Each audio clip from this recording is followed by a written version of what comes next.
Afternoon, everybody. Welcome to Solo ReacTalk. This afternoon, I'm going to be reacting to a video requested by multiple people. Yes, we are back with PancreasNoWork's YouTube channel, and we're going to be focusing on the UNSC in Warhammer 40k, HaloHammer Part 4. Yes, if you guys want to check out my previous reactions to Part 1, 2, and 3, remember that the playlist card for Warhammer 40k content created by YouTubers is going to be at the top here. You'll find the videos in that playlist. If you want to check out the original video as well as PancreasNoWork's YouTube channel, the links are going to be in the description below. Okay, let's start. 3, 2, 1, go. Well, everyone, people kept asking for it, and I'm more than happy to keep talking about Halo, so here it is. The UNSC and 40k. I'm sure you're expecting me to do what I did in the last 3 videos, which is break my wrist fluffing Halo off. And to be sure, I'm gonna do that as much as I still can. I have my objectively correct bias, after all. But I had to do some creative thinking for this video, which, to be honest, was pretty fun. I went into the other ones with the perspective that Halo would stomp, at least for the Foreigners and Flood, and figured that the Covenant was roughly equal. I still think that, by the way. The UNSC, though, not a stomp at all, at least not one against 40k. Humanity from Halo was a bit of an issue standing firm against everyone else in this setting, I will not lie to you. Pretty far behind in tech, very far behind in manpower and industry relative to everyone else. Things don't look great for them. With that being said, it's still an interesting scenario to think about for me. Instead of just going through all the reasons these factions would stomp, I had to think of some ways that the UNSC could possibly fit into 40k as a setting. Can it be done? I think so, yeah. So let's get going already. I'm burning sunshine with this opening paragraph. I would say a lot of things will have to go right for the UNSC to become a faction in the Warhammer 40k galaxy. A lot of things will have to go right in their favor. And by the stroke of the lucky gods, the gods of luck, you know, they will need all form of luck to survive and continue to thrive in this galaxy, I think. There's no way they would be able to overcome the Imperium of Man. No, they might just become like a small pocket empire like the Tau, if they make it. Or they will be consumed by the different, violent Xeno races in the Warhammer 40k galaxy. So yeah, essentially a lot of things will have to go right for them to continue to exist as the United Nations Space Command, the UNSC. Yeah. First, a word, if you will. This video, I'm once again throwing 2 universes together and see who comes out on top. One of those universes is a bit more tech-savvy than the other one. They know how all their technology works, what it does, and how to make more of it. And if I were a betting man, I'd say that this is because they use Brilliant, the sponsor of today's video. Brilliant is the absolute best way to learn things like math, data science, and computer science without being bored to absolute tears. You know what I hated as a student? Math class. It was boring, and the fact I was forced to do it made it infinitely worse. Thankfully, I choose which Brilliant lessons to do when I want, and the lessons are fun and engaging. You feel compelled to do them because they're teaching you skills at the level you're ready for, and the fact each lesson is a minigame in its own right makes it enjoyable to do. And since you can do it whenever you choose, it takes away every single stress there is with learning something new. Stuck on a topic and not quite feeling confident enough to move on to new lessons? Just redo it whenever you got the time and energy to try it again. No need to worry about Professor Brilliant failing you because you had an urgent doctor appointment, but he's got a strict no absences ever policy because he's the worst. You're the only student in your Brilliant courses, and Brilliant will work with you to make sure you learn everything you're looking to learn. Lately, I've been checking out the data analytics courses, specifically the beginner course on exploring data visually. It caught my eye when I was looking at my YouTube analytics and thinking to myself, damn, I sure wish I could understand why sometimes number go up and number go down. Well, Brilliant's got the courses I need to help me try and understand that just a bit better, and if you've got a job based on data analysis or just trying to understand how trends and patterns work a bit better, it can certainly help you out too. And if you're still not sure, let the money you can save speak for itself by using my link in the description or going to https://brilliant.org/PancreasNoWork/ you can get the first 30 days of Brilliant for free. Even better, the first 200 of you to do so get 20% off your annual Brilliant subscription. Knowledge is priceless, and Brilliant's giving it away cheaply with a free trial period, so hop on Brilliant today and start learning now. Right, now it's time to do some Halo stuff. Let's do some history. By that, of course, I mean Halo lore. Now sit down and pay attention. This is what gets me going right here. If you want to skip ahead to the scenarios, make sure to use the video chapters that just go right ahead. No, I'm here to stay. Let's go.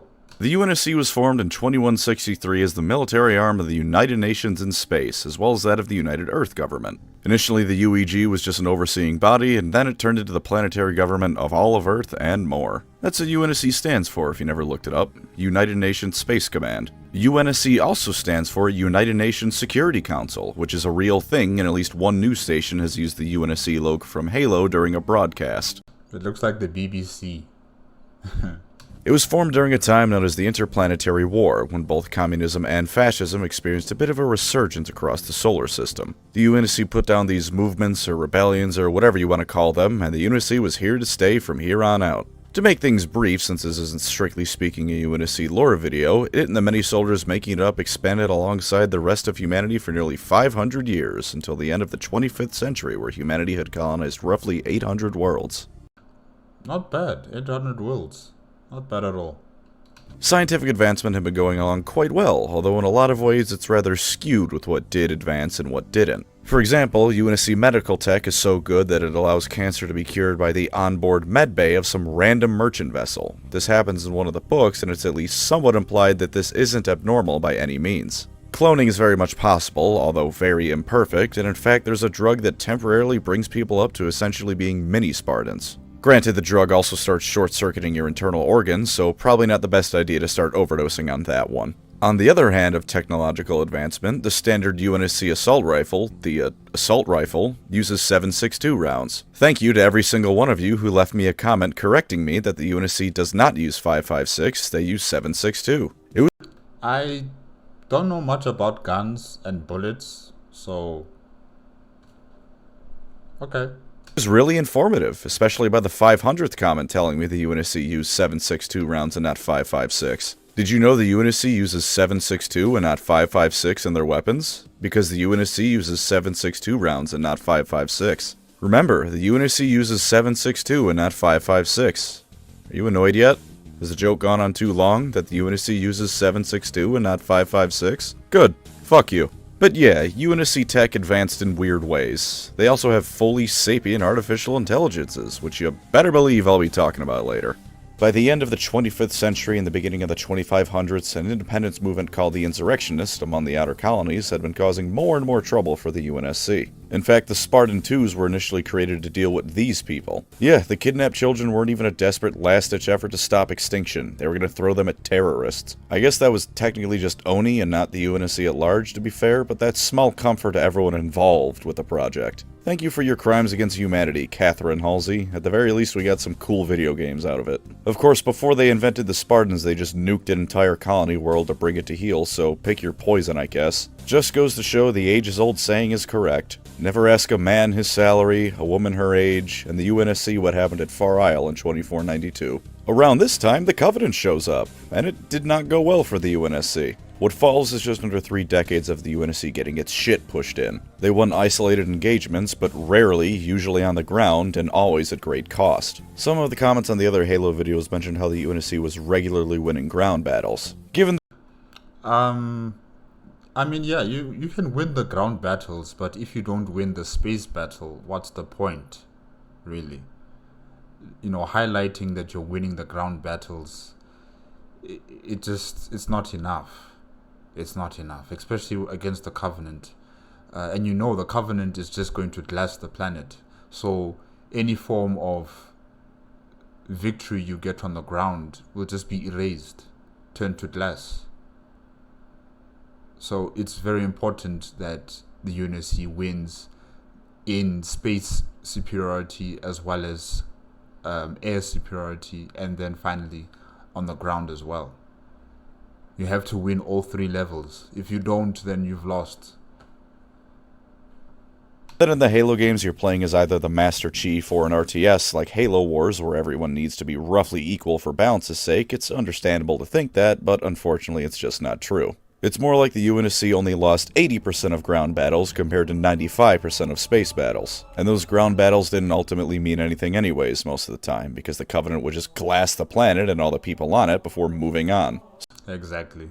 So that's the rough history you need to know. I made a bit more brief with their history than the other factions because I think the Foreigner and Flood needed a bit more explanation to really put focus on how strong they actually are. But the UNSC, well, Halo isn't exactly a niche franchise. You're probably roughly aware of what the UNSC is and the weapons it has available to it, at least on the ground. I'm going to talk about some of their hardest hitting stuff just to show that they can kind of stand up in the setting, but not right now. There's some stuff I want to cover first. Anyways, UNSC and 40k. How's that going to go?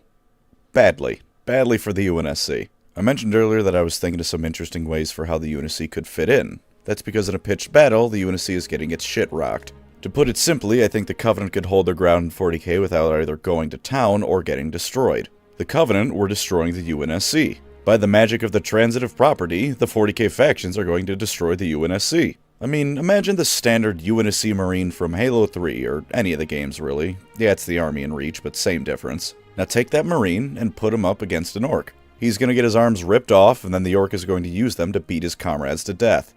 It's going to be a nightmare. Tragically for the UNSC, a large majority of what it brings to the table would be inadequate to say the least. In pitched battles, it's going to go much like it did with the Covenant. Maybe a bit more successfully because enough bullets will eventually take down the moronic Space Marines charging headfirst into a machine gun nest, but there's a lot of space. I don't know, that Sodomite armor seems to be really thick and almost impervious to, physically based type weaponry systems. So, I don't know.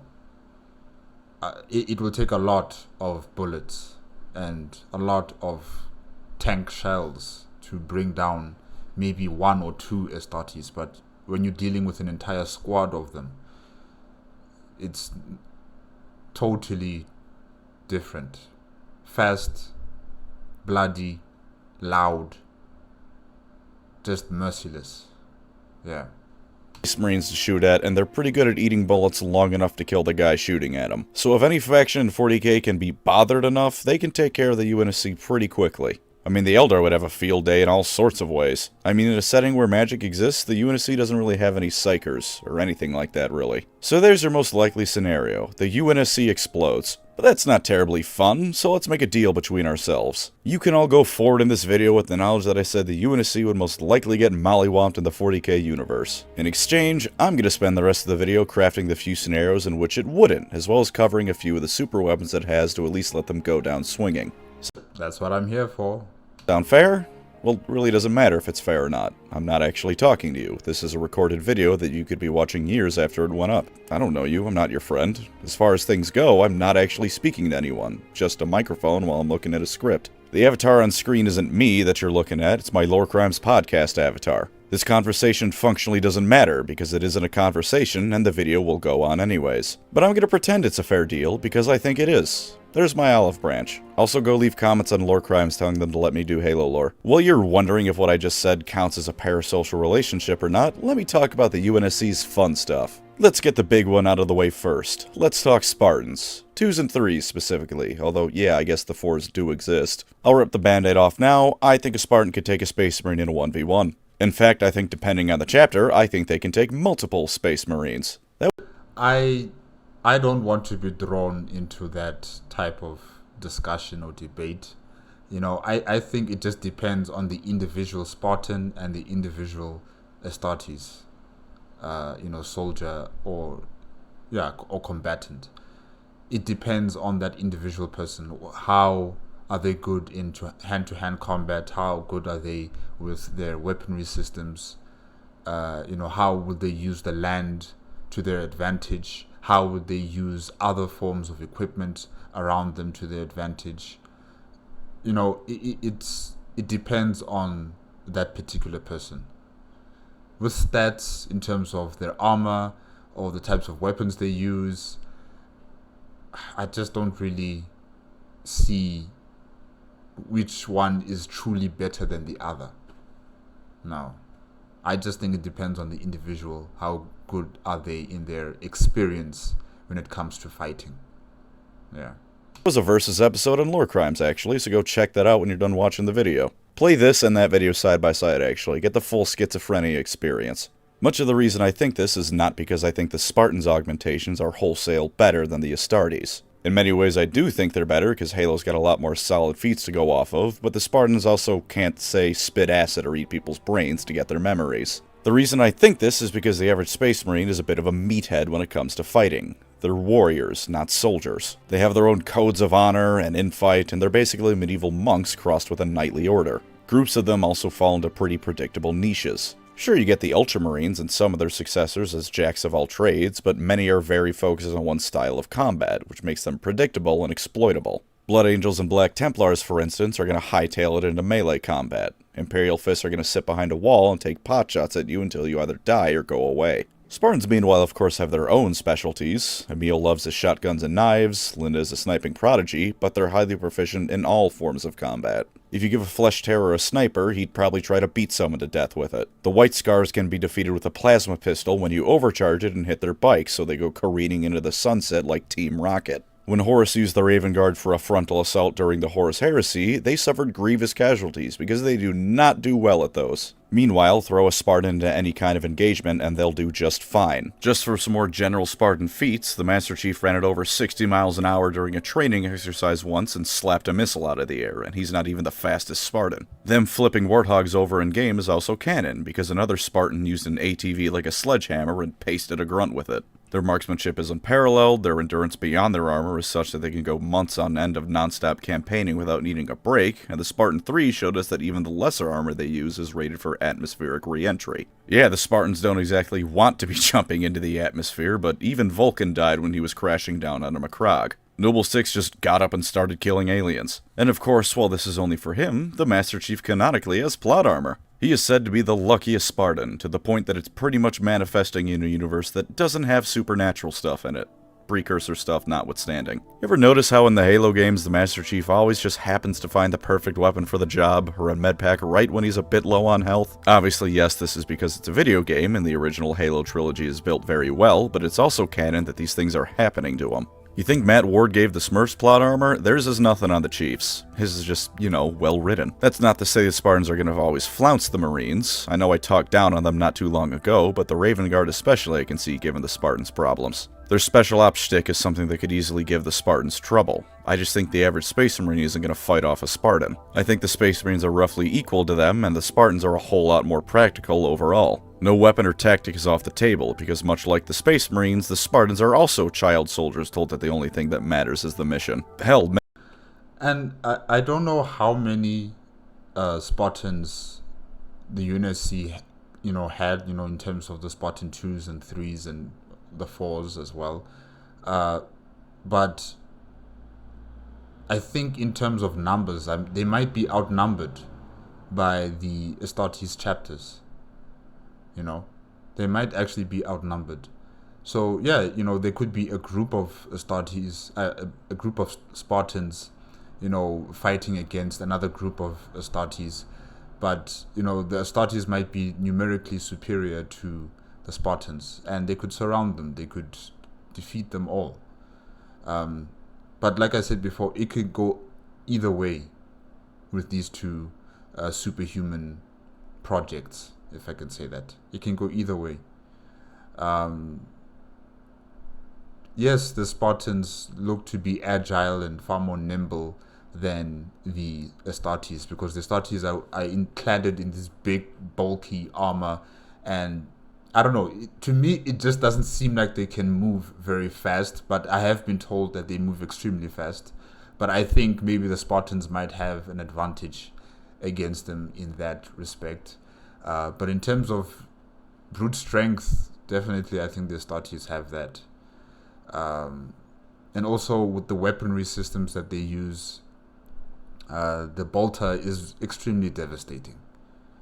Even if you have shielding as a Spartan, it's extremely devastating. And really, the power swords that they have, the power mauls, the power claws, the different types of explosives that they can carry, the multi-charges and all these other variants of explosives that are also equally just as devastating. It is going to be a difficult task for any Spartan to overcome an Astartes. And just as much with the Astartes with their armor set and in terms of their agility, like I said before, and their speed, the Astartes will have a difficult time to catch this particular Spartan that is hitting at them at every single angle that is exposed. So it's a back and forth type of situation. That's why I'm saying it depends on that particular individual. How experienced are they in terms of combat? How experienced are they in terms of waging war? You know? Yeah. Many Space Marines are probably closer to good guys than the average Spartan. They had to stop sending Emil after Insurrectionist because what he'd do to them can only be described as war crime horrific. Since that's the thing that'll probably generate the most hate, let's move on to things that aren't gonna infuriate everyone. Like AI. And more generally, innovation. The UNSC has proven that it is more than capable of reverse engineering superior technology.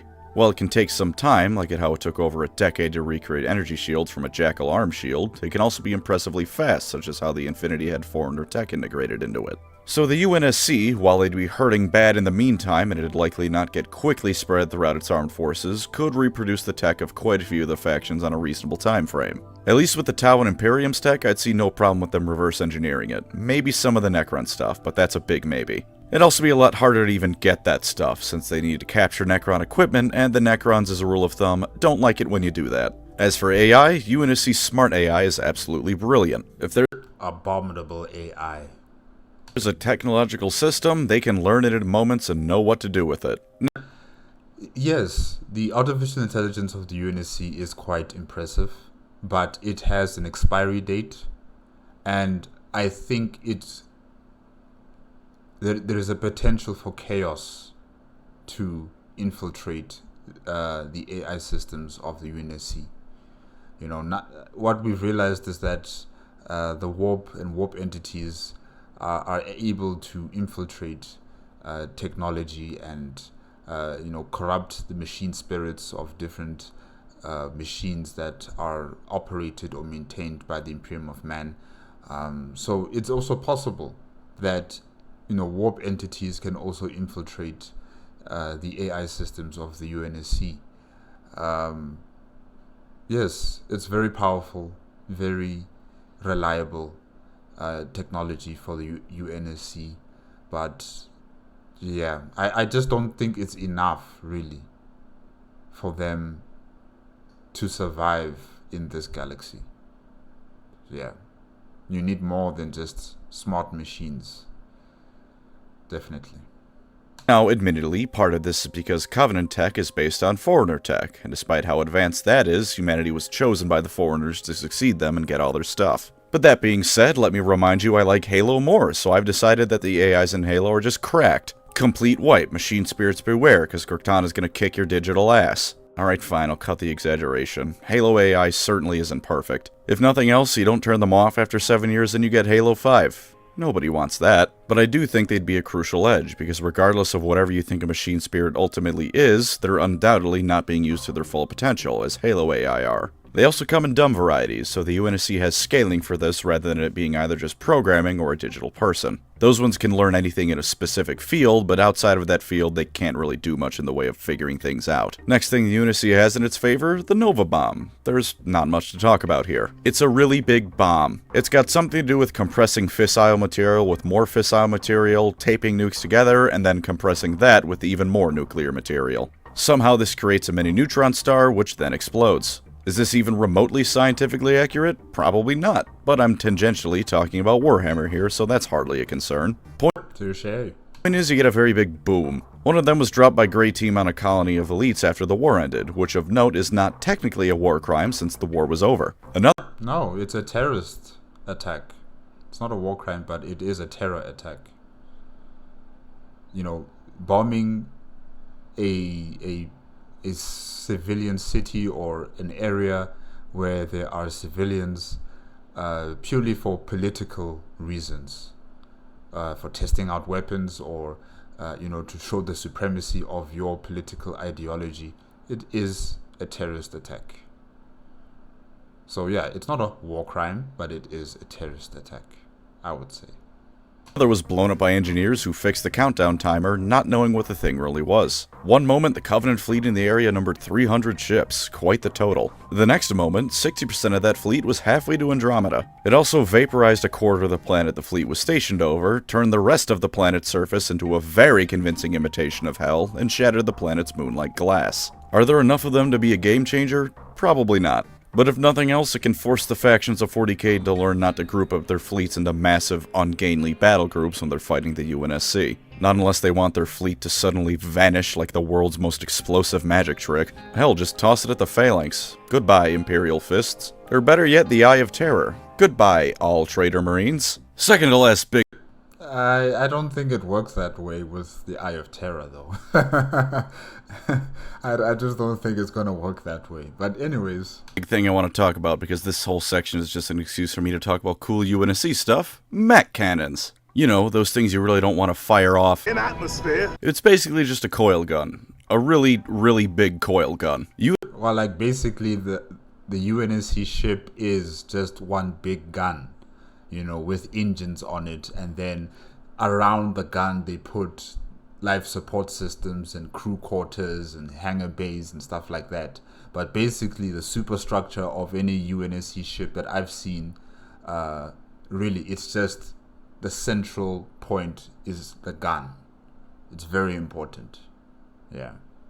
UNSC ships are basically built around them because they usually run a solid 2/3 of the vessel's length minimum. The ship-based ones are formidable, to be sure, but they would usually take multiple shots to destroy a Covenant ship. UNSC cruisers themselves weren't exactly the toughest things around, so getting multiple shots off usually meant having multiple ships in the area. But the orbital mat cannons, the rounds they fired were roughly 3,000 tons and went at 4% the speed of light. That's 12,000 kilometers a second, or roughly 7,500 miles per second in correct measurement units. When they shot this thing, it wouldn't just destroy a Covenant ship, it'd rip right through it. If there was a ship behind the first one, it'd go through that one as well. It was only if it hit a third ship the round would finally stop, also destroying that final one just in case you were curious. In terms of the Imperium of Man's shielding technology, like void shields, I'm not entirely sure if they'll be able to repel something like this. You know, those who are well versed and experienced and know about Warhammer lore as well as Halo lore, maybe you guys can tell us, you know, would it be effective, the planetary defense systems of the UNSC, would they be effective against Imperium of Man fleets, you know, with their void shields or whatever type of shielding technology they might bring to the field? Yeah. Out of everything the UNSC has that you might think I'm crazy for thinking can stand up to the Warhammer stuff, this is probably the one that's the least contentious. Because in function, it's very simple and easy to understand why it's so deadly. It fires a very big rock very fast. You don't want to be in the way. And finally, before I start writing glorified fanfic for how the scenario could go, another conversation about slipspace. I've made comparisons between slipspace and the warp before, and people counter with how warp travel isn't as meme-worthy as some, myself included, I'll admit, like to make it out to be. And people have said before, and it's proven in canon, that most warp travel in the Imperium doesn't result in demons, or ending up 3,000 years in the past and or future. I admit, this is true. That's how the Imperium is still able to function, more so than all the other things keeping it together. It overall has access to pretty reliable warp travel, even if it's a bit terrifying to transmit between the warp and real space. The thing is, it's reliable on a galactic scale. Let's make a scenario. Let's say a merchant vessel is delivering goods from one world to another. The destination is expected to take roughly 1 month. That vessel is probably making it without any issues. The problem is, it isn't making it in 1 month. It's going to make it there in any amount of time from 2 weeks to 2 months depending on warp currents. On the grand scale, warp travel is incredibly reliable, but once you start getting to the level of individual ships, your schedule is a suggestion, not a statement of fact. That's the true issue with warp travel. Trying to coordinate your invasion fleet on the tactical level can be an absolute nightmare. Half your battle group gets to the destination right on time, and the other half trickles in over the course of a couple of weeks. With slipspace, if the journey is estimated to take 9 days, it's going to take 9 days. If it's going to take a month, it'll take a month. UNSC slipspace travel is overall slower than warp travel. I'm willing to bet on that. But due to its far more reliable nature, it has its own advantage over warp travel that gives the UNSC a slight edge it didn't have against the Covenant. Now that I'm finally done masturbating over UNSC technology, how about I tell you some of the finely crafted narratives I've come up with where the UNSC magically shows up in the 41st millennium. In fact, let's talk about a scenario that I came up first since it involves a total stomp and it's also kind of funny to think about. Scenario 1. The UNSC gets placed exactly where it is and is just superimposed over the current setting. Wouldn't that just destroy Terra and also the UNSC Earth? You know, if it just appeared right there, the two realities would just cancel each other out and it just create one big explosion.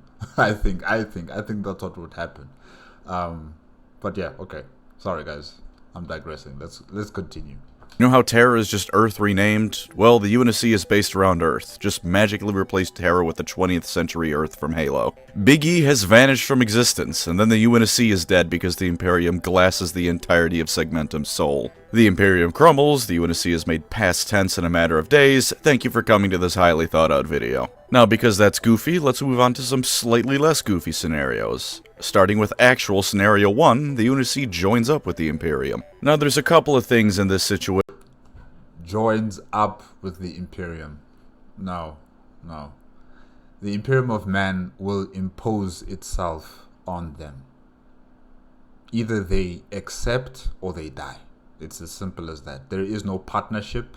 There is no joining, you know, in a group. No. Unless if you are really valuable to the Imperium of Man at the level of the Mechanicus of Mars.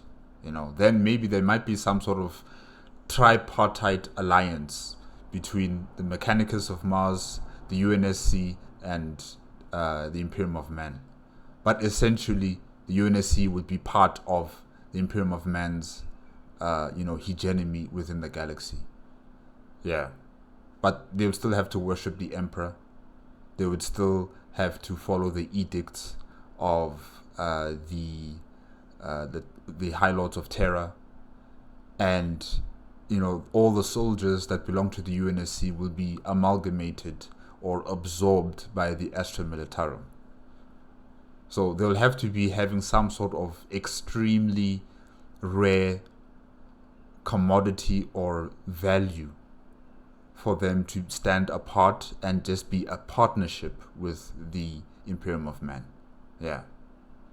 That can cause issues, but if you hear me out, I'll explain why it might just work. Obviously, they're both human factions, which is a big bonus, and both of them don't exactly have the best opinion of aliens, between humanity being nearly wiped out in Halo and the Imperium being the Imperium. Of course, even Oni's strongest racist has nothing on the Imperium, but it's still something to consider, because at the very least, the UNSC isn't going to need much convincing to dislike Tyranids. And the fact that the UNSC is ancient humanity by 40k standards mean there's a pretty damn good chance the Imperium might even revere them as the beloved ancients come to the modern day. Ancient, reliable... It's possible if they have negotiators or they have ambassadors that are able to, fool the Imperium of Man's high officials, because they're very superstitious people. They are very superstitious, religious people. So you have to have people who can tap into that mindset that they have. You have to convince them that we are humans of the old times. We are very important because we are the foundation blocks that led up to your existence. Something. You have to say something. It has to be convincing. It has to tie up with their religion and their indoctrination of the entire society within the Imperium of Man. It has to be convincing. And then maybe, yes, you have a chance. Tech that the UNSC can understand and produce at will, that seems like the thing the Mechanicus would kill for. In return, the Imperium gives the UNSC a great deal of protection from the horrible threats of the galaxy while it catches up in the tech level, and I'm willing to bet that the UNSC can get some good progress on recreating a lot of the Imperium's lost tech. This is the least interesting option because honestly, it just subsumes the UNSC into the Imperium. I don't think the Imperium is just going to let them be allies. They didn't do that shit in the Great Crusade with other human civilizations, they're probably not going to start now. Yeah. Maybe the UNSC can start some sort of renaissance within the Imperium, but more than likely, they're just going to make the Imperium better at killing things, whether or not it's a deserved killing. I don't know about the UNSC turning this ship, called the Imperium of Man, into a different course. It's a very big ship, housing trillions upon trillions of people, and the captain of the ship is in a coma. So I don't know how you're going to try and take control of this ship and steer it into a different direction. No. In fact, they are the ones who will control your ship and turn it into a different direction. Yeah. It's a reasonably likely scenario, but also far from guaranteed. The UNSC would probably be down for not getting wiped out, but also probably wouldn't be fine with all the requirements and restrictions the Imperium would force on them, like emperor worship. Given that the UNSC doesn't really have any restrictions on innovation, that would also cause some issues. Also, AI... Yeah, that would cause issues with the Mechanicus of Mars. But like I said before, if they have good negotiators, if they have good ambassadors, people who can entice the Imperium of Man officials and the High Lords of Terra, then maybe there is a chance for them to become part of this alliance of the Imperium of Man, the Mechanicus of Mars, and then the third party of this tripartite alliance will be the UNSC. They will also, stand apart, but also be part of the Imperium of Man, just like the Mechanicus of Mars. Yeah. That's a big no-no for the Imperium. Although with that being said, UNSC Smart AI might actually be fine with the Imperium and Mechanicus. In Halo, they're created by copying and replicating the neural patterns of a human brain. If the right person says the right things, Smart AI might not only be allowed, but glorified as the ultimate way to live on in the Omnisci's memory. And there may be a small chance that since the UNSC's version of humanity is from the 2500s and not the 40,000s, none of them will show psychic traits. Humanity in 40k, after all, didn't really show that much in the way of large-scale psyker activity prior to the Dark Age of technology. That'd be useful for the Imperium, only because you can look at these guys and assume with reasonable amounts of security that one of these fellas won't explode into a demon. So basically it'll be like the Tau in that sense, where their presence won't be reflected in the warp, nor will their emotions also be fueling the Chaos Gods and the demons that reside within the warp. That'll be actually quite an advantage for them, I would say. To the next idea, the UNSC outright goes to war with the Imperium, or at least doesn't join it. This time without me just superimposing them onto their mirror locations in the Imperium. If you're wondering how the specifics of this work, given that once again, they're both humanity in the very far future, the answer is very simple. Don't worry about it. Don't worry about how there's 2 Earths, 2 solar systems. Just pretend that both factions view the others as a false copy or some contrived BS. This whole video is contrived. One more contrivance isn't going to make it any worse. I'm going to stop saying any variation on the word contrived now. The word just sounds Zinchian, doesn't it? And I don't like Zinch much because he does magic different to the elves and therefore wrong. The situation is going to feature most of the scenarios I've come up with, since in my mind, join the Imperium is rather simple in what happens, whereas not joining the Imperium can mean any number of possibilities. Now, this one is overall bad for the UNSC. They're outnumbered, outgunned, out-technologied. It's not looking great. Humanity had to outnumber Covenant ships 3-1 to match evenly in an engagement, and that usually resulted in 2 of those 3 ships exploding. In the name of consistency, because I said the Covenant is roughly equal at the Imperium, and because I will never stop playing favorites, we'll keep that ratio the same. Except the Imperium has a whole lot more ships available to them than the Covenant did. A whole galaxy's worth, in fact, and that's not even including everyone else. Now, Scenario 2, Subsection 1, or however you want to think about it. The UNSC finds itself isolated in the galaxy at first, and has to quickly come to terms with the fact that it is in a universe somehow even worse than the one it just magically came from. If they're in isolation, this gives them time to prepare, and more. And they have to be in, I would say, like Imperium Nihilus. Because the Great Rift is there, so they have to be on the dark side of the Imperium, where the Imperium of Man won't act accordingly to deal with this potential human empire that just popped into existence. Yeah. So not Imperium Sanctus, but in Imperium Nihilus. If they that side, no one's really going to take notice of them. Everyone else is busy with their own issues. There's no communication with the the light side of the Imperium. So yeah, dark side of the Imperium, they can grow there, they can develop their technology there, they can become something quite interesting to see develop. Another pocket empire like the Tau, and who knows what that might become later down the line. So yeah.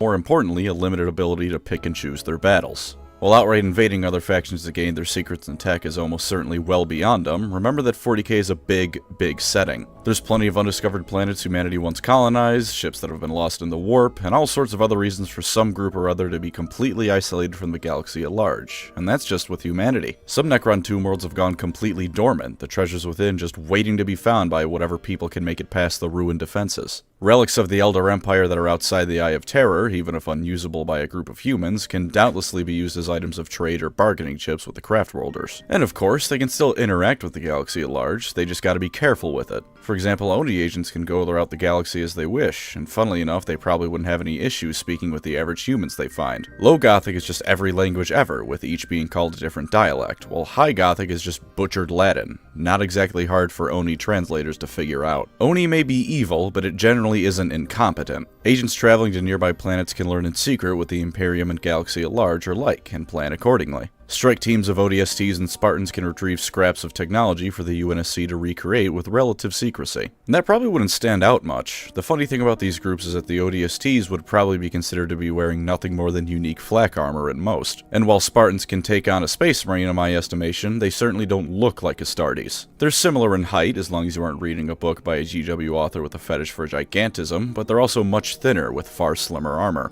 And power armor isn't anything new, plenty of unaugmented people wear it in the setting. The local tech priest of wherever they're at will probably want to get their hands on Mjolnir armor as soon as they can, but at first glance the Spartans might not appear to be anything much more than tall folks in power armor. At least until they start swinging. At the very least, you can send Spartans out without people mistaking them for Space Marines because the Spartan program isn't a giant sausage fest. If a planet is isolated enough, the UNSC may even be able to integrate it. Especially in undiscovered space, there's plenty of human colonies that aren't part of the Imperium. Beyond that, there's plenty of planets that are in all but name independent. Tides and trading vessels may only come by every few centuries, if not longer. More than enough time for the UNSC to at the very least build up defenses and learn some tricks to hold back the tide of the galaxy. That's why I'm saying it's important that wherever they are situated, it has to be in Imperium Nihilus. They'll have a far better chance on surviving, on growing their empire, on collecting information, reconnaissance, on different xeno races, and of course the Imperium of Man, spearheaded by the Office of Naval Intelligence. So, like I said before in the beginning of the video, I did say that a lot of things have to go right and in the favor of the UNSC for them to become a faction in this galaxy. So this is part of it. A lot of things have to go right. If one thing falls, then all of it falls, and it's going to be bad for them. Yeah. Being able to recreate lasguns alone, one of the few pieces of Imperial tech that isn't a total mystery to them, would vastly increase the UNSC's firepower. Although some things, if you want me to be honest, they'd probably be better sticking with over the Imperial counterpart. I'd take a Scorpion over a Lehman Russ any day of the week. This general idea is probably the best case scenario for the UNSC I could come up with, because it gives them several legs up they frankly need to be able to stand up to the setting. Much like Batman, with prep time the UNSC has a chance to stand tall, but without it they've got a pretty quick expiration date. This lets them not only catch up, but pick and choose their battles, and if they go undetected on a large enough scale for long enough, they can have a chance to fortify and make allies as need be. If things go well, by the time the factions of the galaxy at large learn a new empire of humans has suddenly cropped up, key planets in the UNSC could be fortified with enough mech batteries to drown an entire crusade fleet in. Marines armed with lasguns, coupled with ODSTs armed with plasma, and Spartans armed with Necron weapons in larger numbers than ever before can hold the line against the worst the galaxy has to offer. Humanity as a whole would still be under the yoke of the Imperium, but for the first time in 20,000 years the galaxy could see a subset of mankind not burdened by the superstition and paranoia of the Imperium of Man. And I would actually like that. You know, I am humanity first. I will support humanity first in this Warhammer setting, always, right? I don't like the Imperium of Man as a intergalactic empire or government. I don't like the way it's run. I don't like the way people have become in this galaxy, led by the High Lords of Terror and the Emperor of Mankind, and all of the nonsense that this man has wrought through his Primarchs and his Great Crusade. You know, I don't like what the galaxy has become under his tenure as our self-imposed leader. All right. So if the UNSC is here as a alternative to this nightmare, I will definitely support it. I would definitely root for it. I would definitely be happy and say that this is something here that I would want to join, you know. So yeah, I support humanity, but in terms of the different factions of humanity, I would support the UNSC. Yeah. This, in my mind, is easily the best case scenario for the UNSC. Able to fortify and expand its knowledge, it could become a solid faction in its own right. Of course, it's also pretty unlikely. Allowing the UNSC to grow wouldn't be in anyone's best interests, and this also assumes no one notices the empire of roughly 1,000 planets squatting in the corner for several decades at the absolute minimum. That's why I'm saying there must be in Imperium Nihilus. There are not going to be a lot of eyes looking at them as they grow, you know. And if they play their cards right, they will be able to grow without needing allies like the Tau. The Tau will be too far away, in fact. The Tau are in Imperium Sanctus. They'll be too far away. So I don't think we should involve ourselves with the Tau either. I don't trust the Tau. I don't trust the Ethereals. I don't want the UNSC to be close to these types of xeno races. I'd rather have them stand alone, grow alone, communicate with other species of alien across the galaxy, yes, but don't ally yourself with the Tau. No.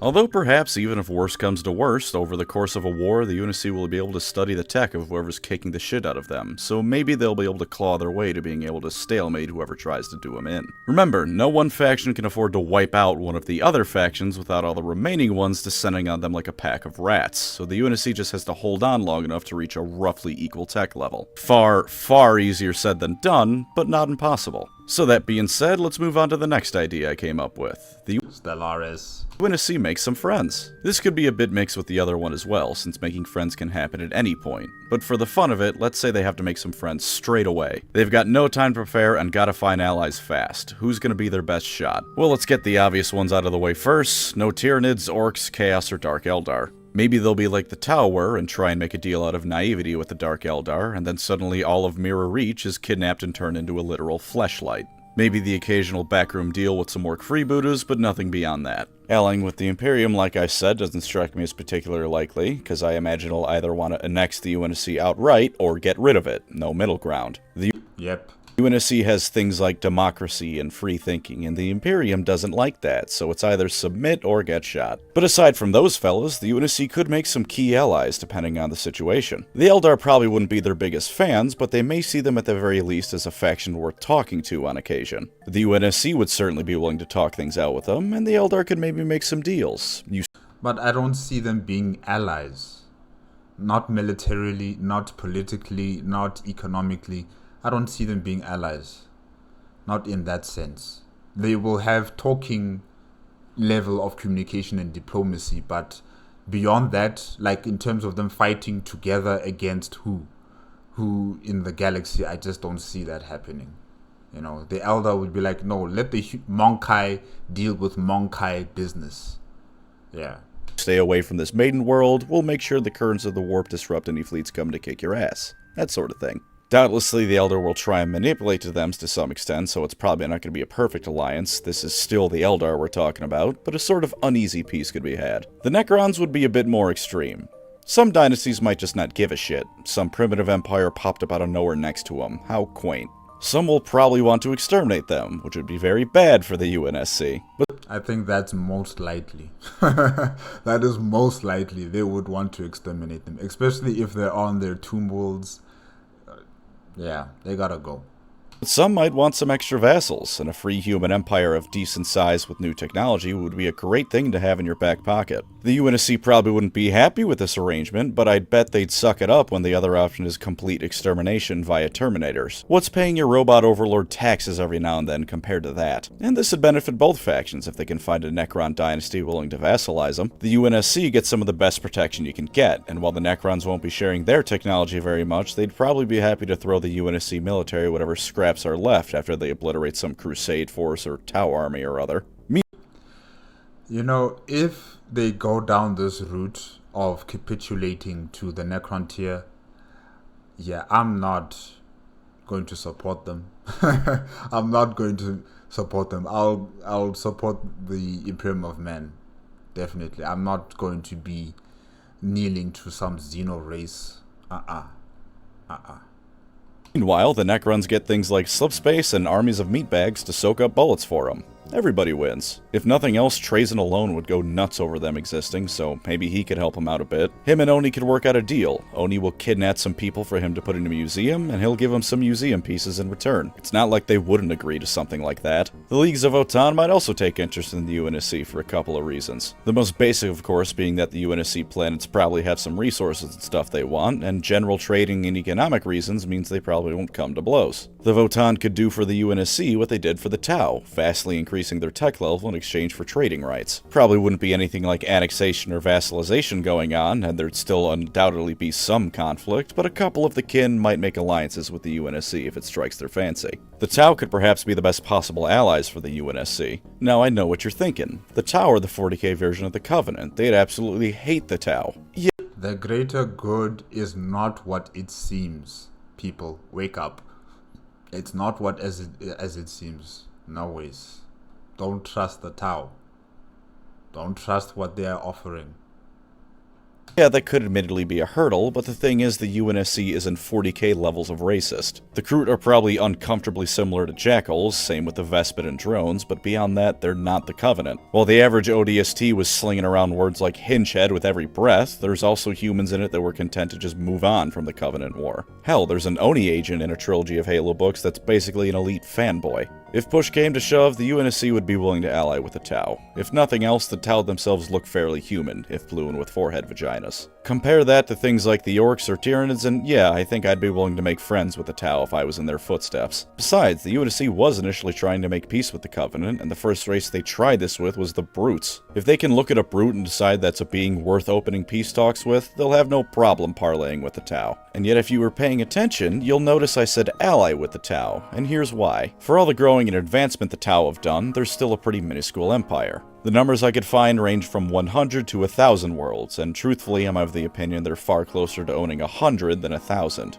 A bit more than that, yeah, but not by much, so the UNSC is bigger than the Tau Empire by a decent bit. And while the Tau could probably take out the UNSC if it doesn't have a chance to grow, it'll be in the same way the Imperium could take out the Tau. At great cost and effort, and it'd probably just invite the other factions to swoop in while they're preoccupied. The Tau for the first time in the setting might be finally forced to approach an outside power as proper equals and as an ally, not either a species to be integrated or an enemy you sometimes fight alongside. Truth be told, I can assure you the Ethereals will be planning for the moment where they can absorb the UNSC.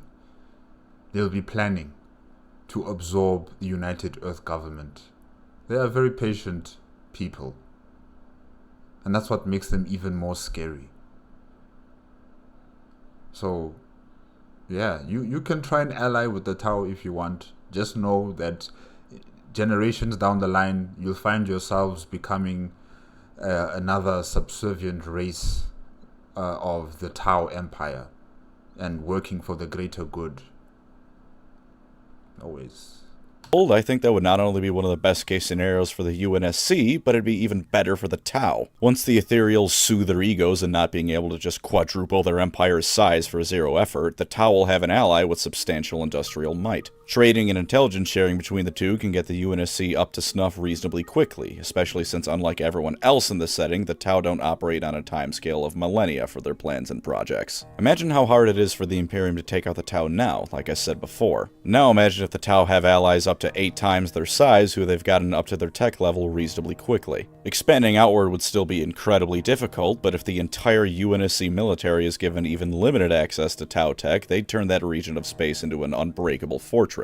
Imagine the Damocles Crusade if the Tau had 5 times the numbers of soldiers and their planets were surrounded by even more advanced Mac platforms. The Imperium wouldn't have cut their losses because of the Tyranids in that case, they would have just flat out lost. The Tau would also have the mother of all propaganda victories, and Oni would enjoy it as well. Plenty of Imperial worlds have willingly sided with the Tau, but among other reasons, the fear of getting exterminatus keeps most from outright joining them. Well, would you look at that? Now the Tau have human allies who don't care for all this Emperor nonsense and chose of their own volition to ally with the Tau. The Watercasts would have a field day with the sort of propaganda they can make from that. You could convince entire worlds to join this alliance because they wouldn't just be joining this weird Xenos race, they'd be joining the UNSC, their human compatriots. Oni, meanwhile, as an organization of humans, could use this to locate Imperial worlds showing signs of unrest and plant the seeds of rebellion. They talk about how great it is to live there, the planet revolts, then the Tau UNSC alliance sweeps in and gains another world. This would lead to plenty of conflict with the Imperium, and if they push it too far, they might just cause full-on crusades to be called and ruin a very good thing, but if played right, the Tau and UNSC could expand more than they ever could otherwise. Maybe far enough down the line, they'd merge and form one single civilization, braving the dangers of the galaxy together, But like I said before, many things have to go right for this to come into fruition. Yeah, it seems nice on paper, what he's saying. Step-by-step alliance turning into a joint empire that will then rival the Imperium of Man. But by the time when they join together as partners, that's when the Imperium of Man is going to take notice. They are really going to take notice of this new alliance.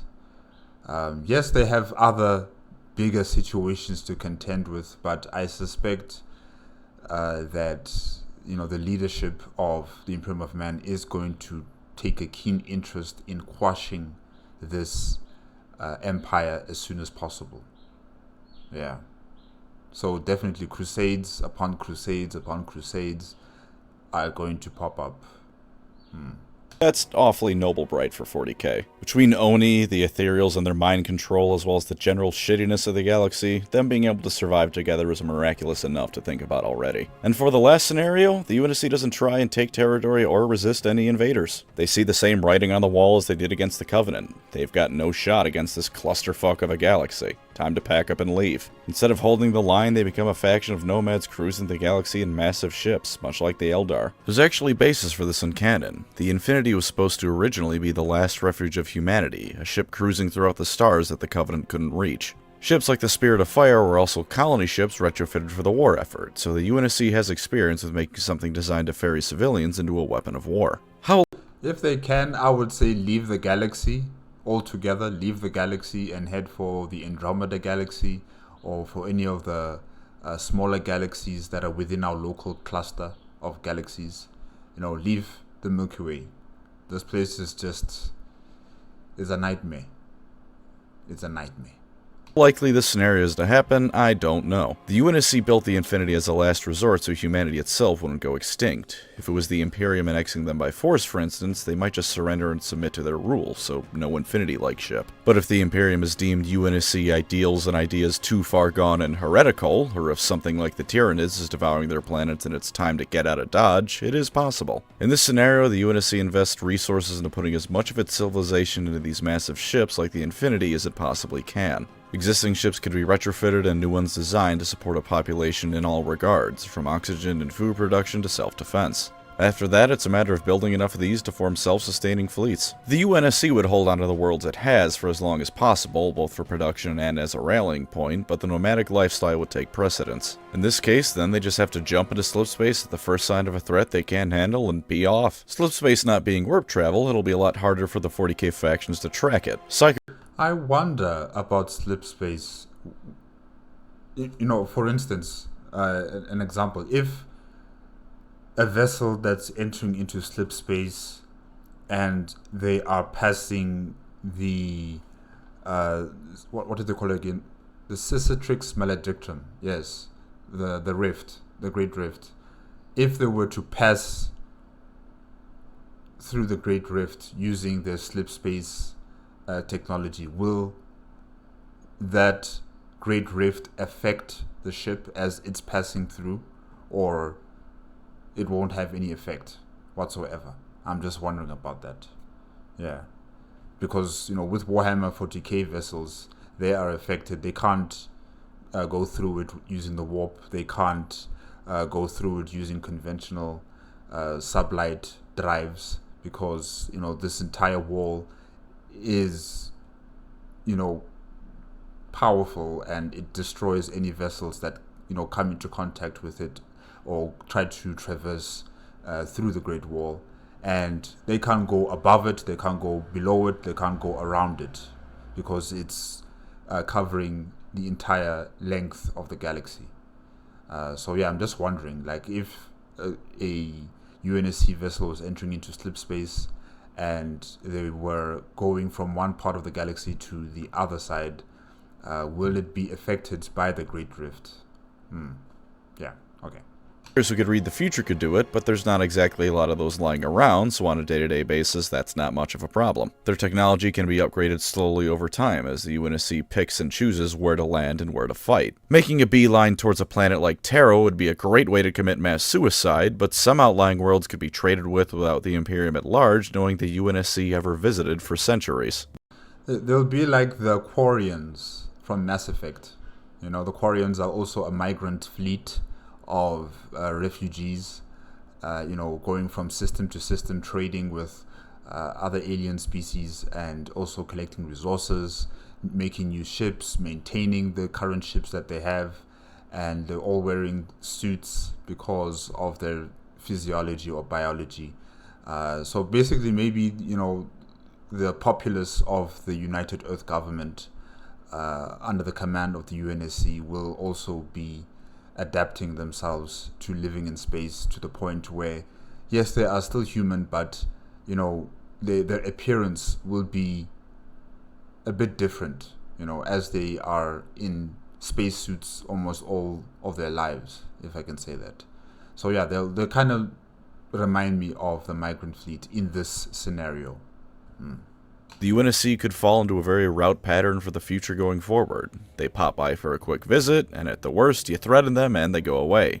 If not, they hang around for a bit, trade for some gubbins, and then head off. This could make them a lot of friends that otherwise they wouldn't be able to if they were still a normal faction. Space Marines and other forces in the Imperium that otherwise would be forced to fight them might be willing to look the other way when the UNSC comes around, since they're just going to vanish in a few weeks anyways, and beyond all other things, they're both human. Tau worlds under attack by hive fleets might find slip space ruptures opening across the sky as Mac rounds and more burn their way through hive fleets before the UNSC withdraws and does it all over again. In exchange for supplies and technology, of course. Oni isn't going to let anyone get away without making a donation to the Spartan Pension Fund, after all. Naturally, the same thing applies to their enemies, too. Imperial Forge worlds producing supplies to fight the UNSC come under attack from Spartan teams who steal whatever valuable tech they can find before setting something on fire and leaving. Space stations on important worlds come under heavy assault, and then all the Imperium has to show for it is a fading portal to another dimension the Forward Unto Dawn slipped into making a getaway. Abaddon tasks some Chaos Lord to take down a UNSC task force, and then they decide they'd be much better off on the other side of the galaxy, and just refuse to play ball with Khorne's strongest glue eater. This scenario gives them the least staying power, but I think it could let them have the most impact on the galaxy. They could.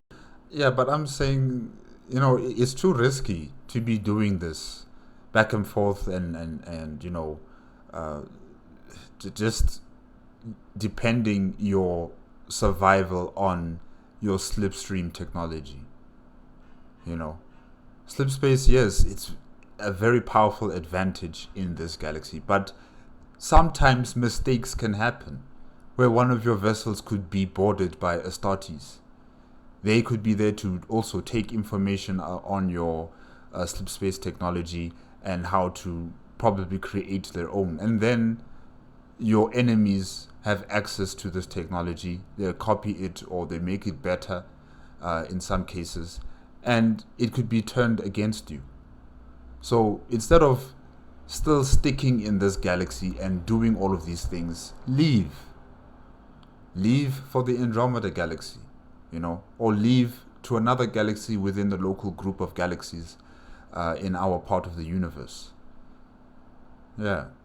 Could have all the planning of the Eldar without things like the fear of Slaanesh to hold them back from particularly risky battles, as well as the numbers to commit to a protracted campaign. If they're outright at war with the Imperium, entire sectors could revolt, as Oni propaganda shows that there's a faction of humanity that won't suffer Imperial rule, and neither should they. On the other hand, people like Gilliman might show the UNSC some degree of clemency in this case, and task forces between it and the Imperium instead coordinate to prevent chaos and more from getting any worse. After all, why fight this one group of humans who just want to be left alone when you can arm them and point them at something they too will surely realize is a threat that has to be dealt with? To wrap up, one final thing to consider. Overall, I believe I've shown how I think the UNSC's relations with the galaxy at large would be, but there's one group I haven't mentioned much. Chaos. Because for the first time in this little series of mine, Chaos is an actual genuine threat to the UNSC beyond the obvious problem of evil demons and evil super soldiers with big guns. The UNSC is human, through and through. Chaos loves humanity because of how easy they find it to corrupt, and that's certainly still the case with the UNSC here. Perhaps not quite as easy as it was during the Horus Heresy, since the UNSC doesn't have anything stupid like state-mandated atheism, but humanity in Halo isn't fundamentally different from 40k humanity.